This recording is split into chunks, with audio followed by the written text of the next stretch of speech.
සිංහල මලියල් කොල්ලඹ දන්නවා දෙමළ අපි ඉන්න ගම්වල වත්තුකුණයි උඹට අන්දලා සමාජයෙන් තැම්බිලා කැලණි ගඟෙන් පීනලා මං ආවේ දැනට අමාරුවේ කාගේ ළඟත් නෑ නැරිලා ආසාවේ ආගන්ඩේ පහුත්තම්මේ බෝඩර් එක ගතියෙන් ආසාවේ ආගන්ඩේ පහුත්තම්මේ අභිලාෂ් හොඳට දන්නේ කෙනෙක් වගේ. මොකට කැටයන් මගේ මල්ලි මැරි කරන්න හිටපු ගර්ල්. ඇයි ඒකට මල්ලි ආවේ නැත්තේ? එයා තාම මොකුත් දන්නේ නැහැ. අපේ රාජකාරී කටයුතු ඉවරනන් පස්සේ පොඩික බාර දෙන්න. මට හිටපු එකම කෙල්ලයි. මරුවන්ට අම්මගේ පොකාරේ කිල්ල. එයා ඉස්සක කෙල්ල කාලා කන්නේ තියලා. කදින් ගියා අයියා. අයියා මට අතලයි යෝකන්. මේක උඹේ කෙල්ල විතරක් නෙමෙයි.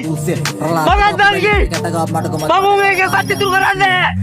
කනා කඳේ ඔන්න යටින් දෙකක් වැනේ ඔල සීල් කියලා ගත්ත බඩුවේ කිරියනවලු කනේ